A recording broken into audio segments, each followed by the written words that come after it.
નમસ્કાર ખેડૂત મિત્રો, આજના વિડીયોમાં આપણે વાત કરીએ કે આપણે જે જીરામાં લીલા સુકારા માટે દવાનો છંટકાવ કરેલો હતો તેમાં આપણે 3 દવાના છંટકાવ કરેલા હતા.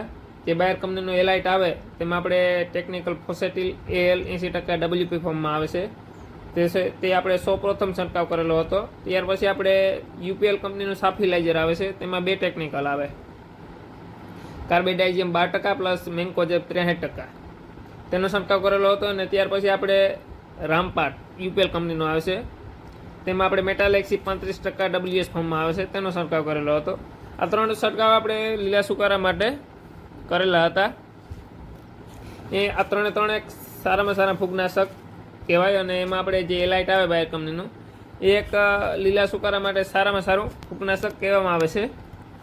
એમાં આપણે રિઝલ્ટની વાત કરીએ તો આપણે સુકારા 2 પ્રકારનો હોય. એક તો આખા ખેતરમાં અમુક છોડ જતા હોય ને બીજું ખેતરમાં અમુક જગ્યાએ સુકારું હોય ત્યાં બધા છોડ જતા હોય ને બીજી જગ્યાએ સુકારું ન હોય ત્યાં સારું જીરું હોય ને કોઈ પણ પ્રકારના છોડ ના જતા હોય.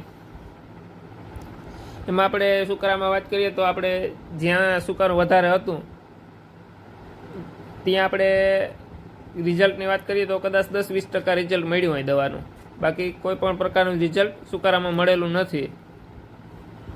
ને જે સારું જીરું હતું તે જો આપણે આ પ્રમાણે જીરું છે ને એમાં અમુક ટકા છોડ જતા હતા સુકારાના, પણ બહુ કંઈ વધારે એમાં છોડ નથી જતા, એટલે સારું જીરું છે. જે અત્યારે આપણે જે આ વિડીયોમાં દેખાય એ પ્રમાણે જીરું છે, જેમાં સુકારું ઓછું હતું તે જીરું.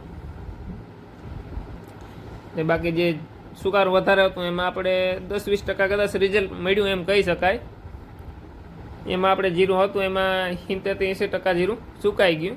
ખાલી આપણે 20% જીરુંના છોડ છે, ક્યાંક 30%, ક્યાંક 20% એ રીતના જીરુંના છોડ છે, બાકીના છોડ સુકાઈ ગયા લીલા સુકારામાં. એટલે એવું નથી કે આપણે મેં એલાઇટ સાફિલાઇઝર અથવા તો રામપાડા જે દવાના છંટકાવ કર્યા એમાં આપણે રિઝલ્ટ ન મળ્યું એટલે આ દવાનું રિઝલ્ટ નથી આવતું. દવાનું રિઝલ્ટ આપણે વાતાવરણ પ્રમાણે આવે, જમીન પ્રમાણે આવે, અને આપણે લીલો સુકારો કયા પ્રકારનો હોય તે પ્રમાણે અલગ અલગ ખેતર પ્રમાણે અલગ અલગ રિઝલ્ટ મળતા હોય. બાકી સુકારાનું 100% રિઝલ્ટ આપણે કોઈ ખેડૂતને નથી મળતું, અથવા કોઈ એકરાવાળો એમ નથી કહેતો કે આલ્યો આ દવાનો છંટકાવ કરો 100% રિઝલ્ટ આવશે. આપણે રિઝલ્ટ આવતા હોય દવાના, ગમે તે દવાના છંટકાવ કરો, આ મેં જે દવાના છંટકાવ કરીએ અથવા તો બીજા કોઈ પ્રોડક્ટનો તમે દવાનો છંટકાવ કરો રિઝલ્ટ આવતા હોય. અમુક દવાના 20% રિઝલ્ટ મળતા હોય, 40%, 50%. પછી એકને એક દવાના રિઝલ્ટ બધા ખેતરમાં સરખા ન મળતા હોય. વાતાવરણ પ્રમાણે અને જમીન પ્રમાણે અથવા તો સુકારા પ્રમાણે દવાના રિઝલ્ટ મળતા હોય. ને આપણે આ 3 દવાના 1 વીઘે 4 પંપ કરેલા છે. જે ખેડૂત મિત્રોએ આ દવાનો ઉપયોગ કર્યો હોય, પતનમાંથી કોઈ પણ દવાનો ઉપયોગ કરેલો હોય તો કમેન્ટમાં જરૂર જણાવજો કે કેટલા ટકા દવાનું રિઝલ્ટ મળ્યું લીલા સુકારામાં. બાકી તો સુકારામાં આપણે પિયતમાં ફેર પડે, ભેજવાળું જેટલું વાતાવરણ હોય અથવા તો જમીનમાં ભેજ જેટલો વધારે હોય તેટલું સુકારો આવવાનું પ્રમાણ વધારે રહે. ખેડૂત મિત્રો, વિડીયો પસંદ આવ્યો હોય તો વિડીયોને લાઇક, શેર અને ચેનલને સબસ્ક્રાઈબ કરજો આવા જ બીજા વિડીયો જોવા માટે.